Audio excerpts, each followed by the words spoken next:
what died the sons of Roisin? Was it greed? When we've sold enough of Ireland to be but strangers in it, for what died the sons of Roisin? Was it for Biffo, sighting Lisbon as the only show in town, inviting Europeans to kick us while we're down, inciting fear amongst the people in need of some relief from the systematic slaughter of a nation's self-belief? Was it for drum and bow in Anglo, picking figures from their arse, singing Nazi anthems to elucidate the farce of both the major parties, be the gale and be the fall, for pretending key decisions are still made within the goal? Was it for this?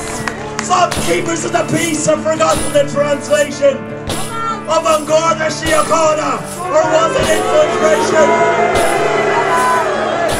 that has set the force upon the course of corporate racketeering at the expense of innocence for private profiteering?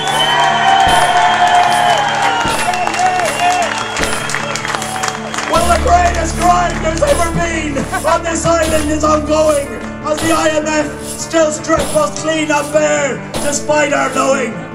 Yet their crimes are somehow normalised and accepted as deserved by the dogs within our government and the masters that they serve.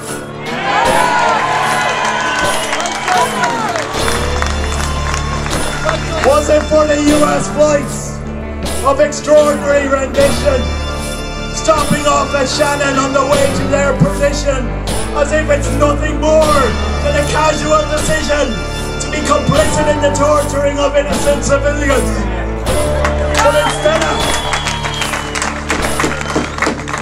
But instead of pushing peace, we imprison the protesters and determine their release at the whim of the investors who have bought and sold this island to the promises of oil in pipes they plan on laying on what once was fertile soil.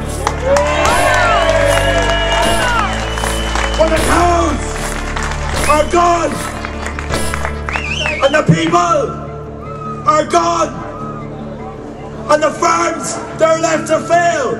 Now they probe the seas for oil and gas, the lakes and land for shale. When the sycophants and the psychopaths clap backs within the pale, with an onus on the bonus for the speedy fire sale of our water and electric that can both be ours for free, with a slight recalculation of our own priorities.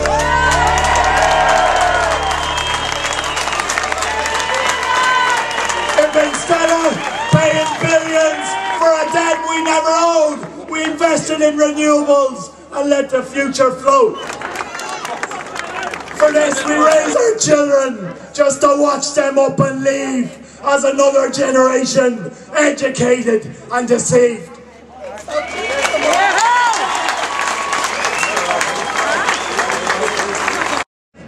Was it for this the proclamation was read out upon these steps?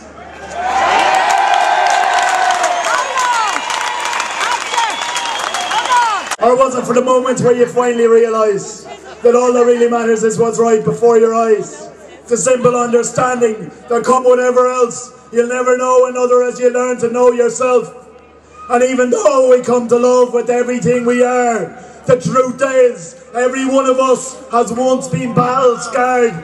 And the purest love that still remains is written in that kiss before we fall asleep at night that says, it was for this. Cheers, folks. Thank you.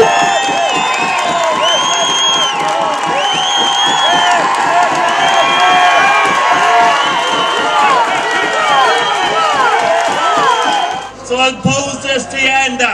Do you think you're in control? To whom do we owe our allegiance today? To whom do we owe our allegiance today? To those brave men who fought and died, that Roisin live again with pride. Her sons at home to work and sing, her youth to dance and make her valleys ring, or the faceless men who for mark and the dollar, betrayer to the highest bidder. To whom do we owe our allegiance today? And remember this, the power of the people is greater than the people in power. Stand up!